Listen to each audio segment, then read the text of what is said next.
Welcome back to another day on the ranch. You guys know the deal, another day, another project. And today we are working on moving the pigs down.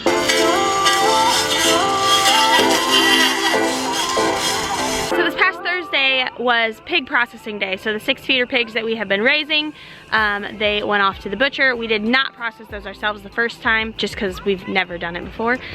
And so for also having 6 of them, we don't have anywhere to be able to handle that many pigs. So we did send them to a local butcher. So with that though, we're moving our breeder pair of pigs down here into the forest because we learned having them close to the house was not the best choice. They smell.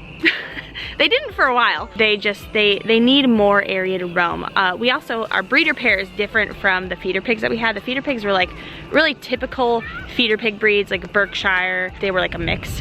These ones are actually pasture pigs. We were waiting on our feeder pigs to finish growing out before we could use all the stuff that we have for our pigs.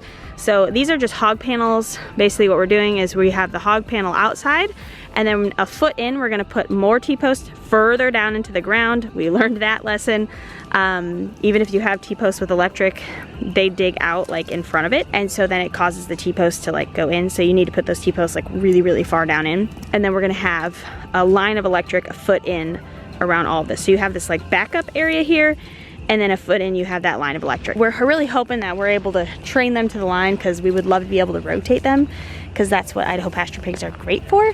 But regardless, they're gonna have like a forever home space here. I think one of the things that we have learned is not for every animal, like the cows don't need it. We like to rotate and kind of send our animals through everything, but having like a homing beacon for them when we need to just like have them in one area is really helpful. So like we're gonna be doing that with the goats. The goats are gonna have an area that if they're not rotating pastures, that's where they are. So like in the winter, that's the majority of the time where they would be because things are not growing and they'll be on hay instead of having them meander through everything else. So this is gonna be like the homing beacon for our breeder pigs. So we have 6 hog panels right now, but the plan is to add more as we go to kind of expand their space. So once they eat all this down, then we will go get some more hog panels and expand the space till it's bigger, just so we can like alleviate costs because hog panels are not necessarily cheap. We got all 6 T-posts set for the corners of where all the posts are meeting. I guess that's really 7. 1, 2, 3, 4, 5, 6. No, 6. So we got the 6 T-posts set, and then we're like, wait a second. How are we getting in? How are we getting the pigs in? We need a gate. So a couple weeks ago, I ordered some hinges for T-posts. They are specifically designed for T-posts to use like tube gates. So I got these hinges, and this is the first time we're using them, testing them out. They work really well so far. I mean, just setting them up on the post. So that works and makes it real easy, just being that they're for T-posts, so we don't have to worry about digging a hole and setting a wooden post to be able to hang this gate on.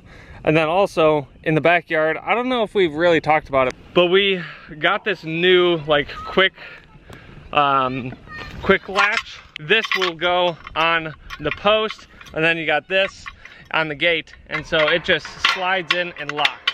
And then all you have to do to unlock is pull up this and it comes out. And you can do it from either side.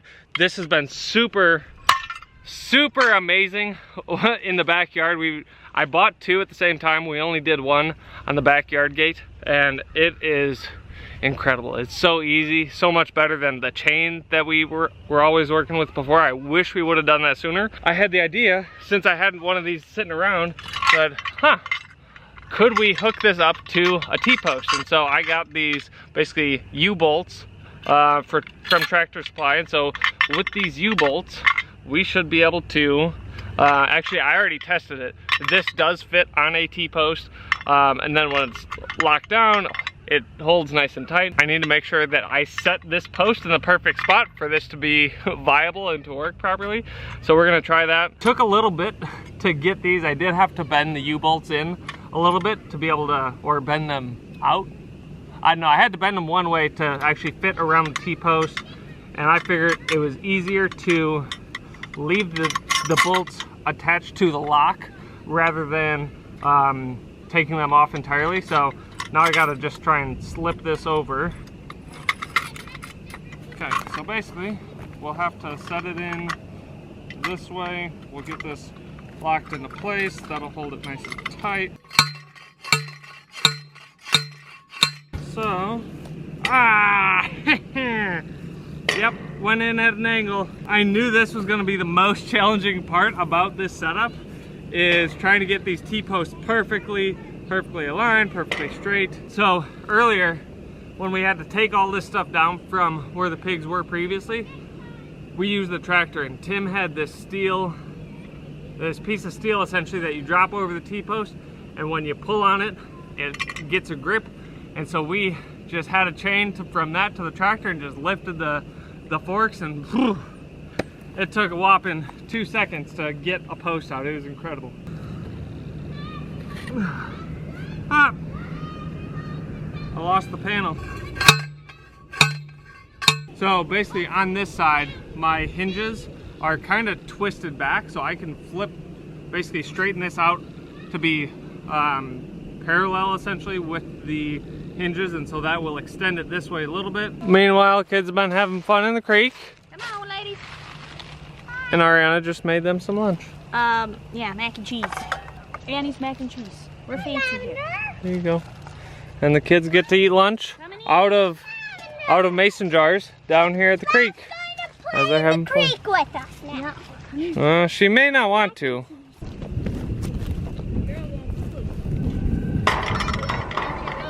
All right, recreate your moment, honey. Ah! That was a recreation. That already did it a couple of times, but it works. It does work. Come on this way.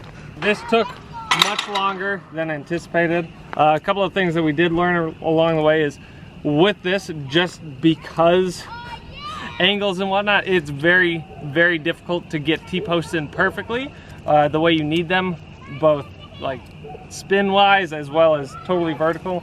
And so spacers, we had to throw some spacers, essentially just big washers behind one side of these U-bolts, and so that got it to the perfect angle, or at least a more ideal angle to be able to properly latch. It works, and it's reusable. I mean, we could pull it off and do it somewhere else. Should we put her in with the goats? I mean the pigs? No, that's why she hasn't been in the backyard. Charlotte's punting her around like she's a football.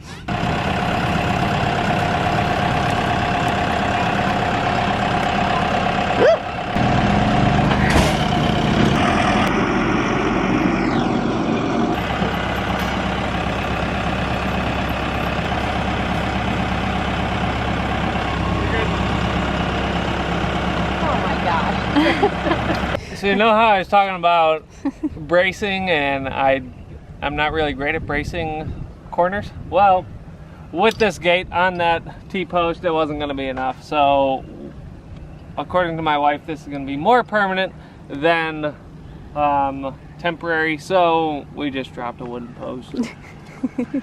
And I will at some point get the supplies to actually truly brace a corner T-post, because like we could have gone out and got the stuff to do it, but we already have wood posts, and so it's just quicker to do it this way. Okay, we're done. All right, we just finished the inside line. This was the second thing that we learned. Well, second thing. One of multiple things we learned with pigs this go around. So with the original pigs, we had the electric line for them so that they don't root against the fence. We had it connected to these same T-posts that the fencing is connected to. So basically what would happen is the pigs would end up rooting up to it, and then it would dig away at where these posts were, and then they'd end up with holes underneath, and then they'd slip forward. It just caused a bunch of issues. So basically we learned, do another line of T-posts inside with a 1-foot wire at the height of their noses when they go to root. So that way they go up to that, they stop, and they don't actually hit the main fence where they can then eventually get out and under. And somebody has made herself at home. The animals love these things. This is the best idea we've had to use these totes for. Yeah, I think we need to have at least like 3 or 4 more in rotation. They're just so easy to do. You paid what, 25 bucks for those? Yep. Because we don't need food grade ones. The food grade ones are more expensive. But these ones that have like glue or whatever, they're a lot less expensive. Came back from grabbing some supplies, couldn't find Patrick. We're just chilling. It's chilling with lavender. Everyone loves lavender. Everybody loves these totes. She started screaming as soon as everybody left. Oh.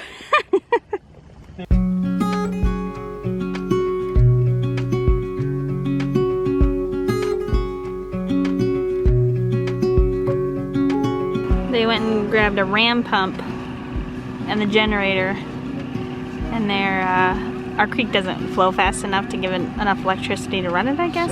And they're gonna use it to fill the barrel that's on the back side of here that has the little pig water.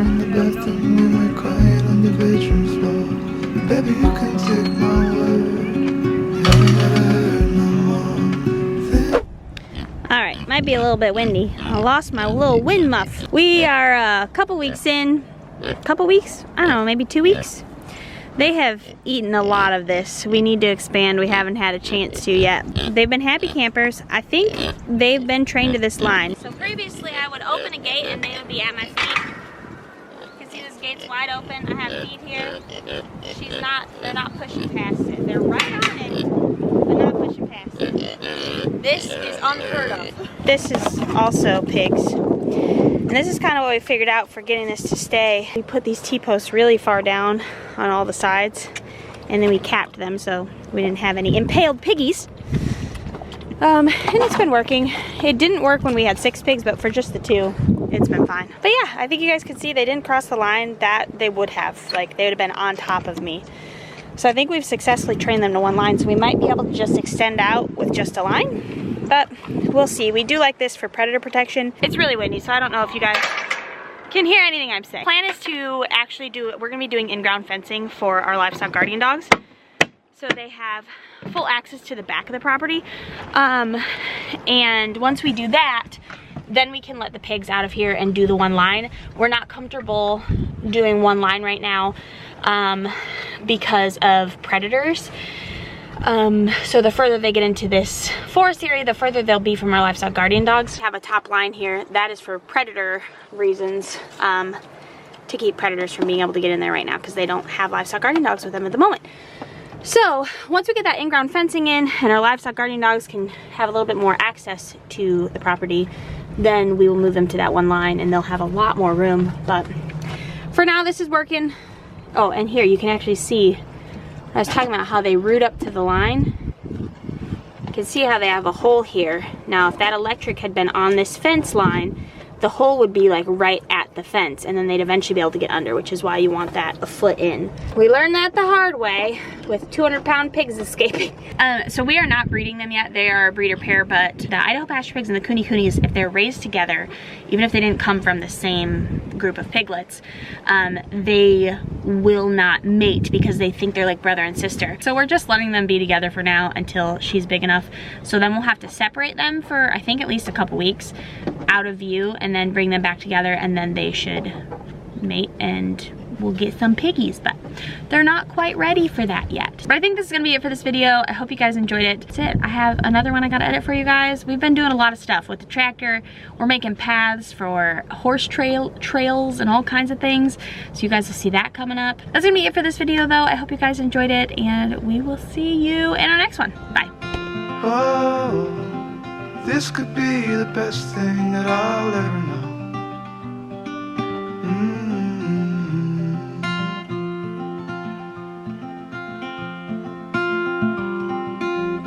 Talk for hours, I never slept. Two silhouettes.